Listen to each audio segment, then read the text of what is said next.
Nous sommes avec Gwen Thomas Alves, il est porte-parole de l'Union syndicale lycéenne. Bonsoir Gwen Thomas Alves, si vous êtes en direct avec nous, c'est parce qu'on vient de voir passer un communiqué.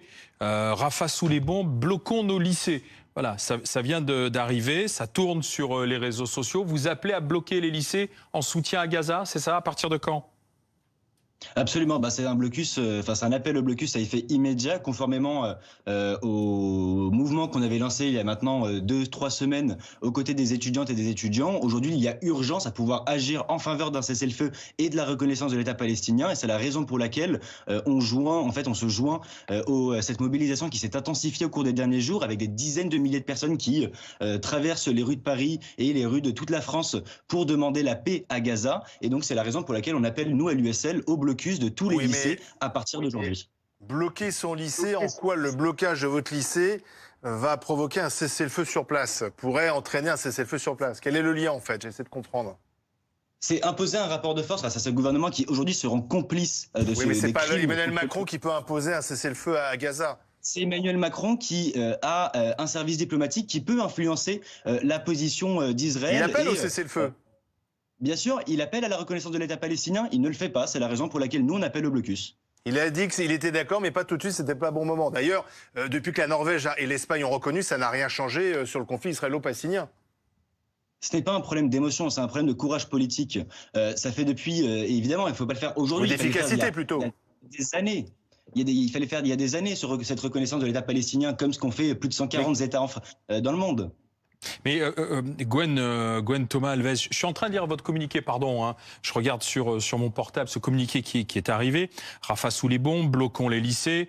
Vous parlez d'épuration ethnique contre le peuple palestinien. Vous parlez des milliers de bombes qui sont larguées, mais à aucun moment vous dites libérer les otages, cesser le feu. À aucun moment vous ne parlez des otages du Hamas.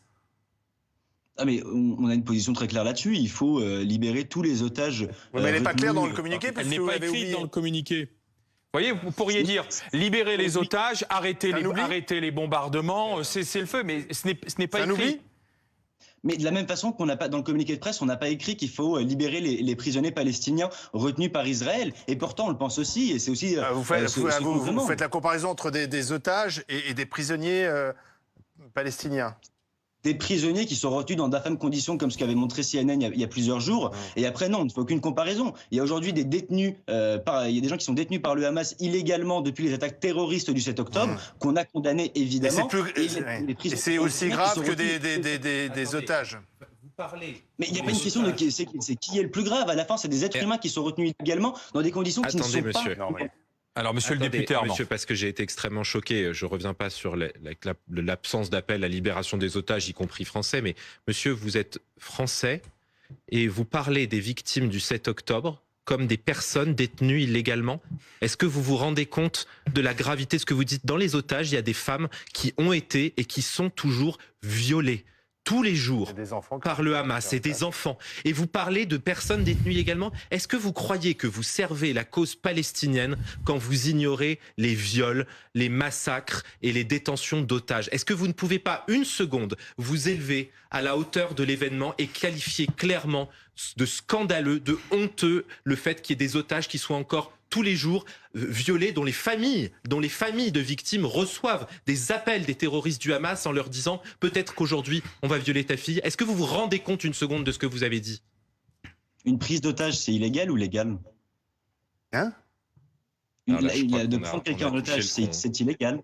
C'est ce qu'on a dit, c'est illégal. Et encore une fois, ça n'enlève rien. L'atrocité des attaques terroristes menées par le Hamas le 7 octobre et de l'atrocité que vivent les otages israéliens. Mais aujourd'hui, on a 35 000 personnes qui ont perdu la vie dans la bande de Gaza à cause de l'armée génocidaire israélienne. Et donc pour nous, il y a une nécessité absolue à pouvoir se mobiliser et appeler à un cessez-le-feu. Il n'y a rien d'antisémite là-dedans, c'est juste prenez le camp de la paix, celui qui nous emmènera vers une solution à deux États et qui mènera vers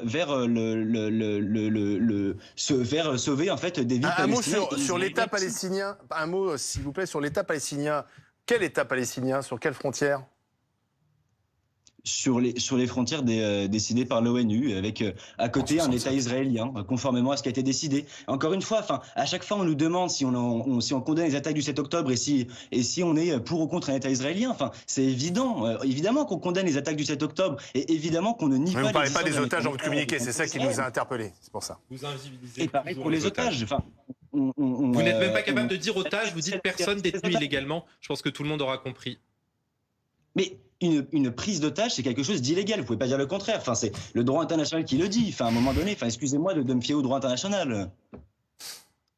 Merci d'avoir été avec nous. Merci le président de Merci. l'Union nationale lycéenne qui était en direct sur BFM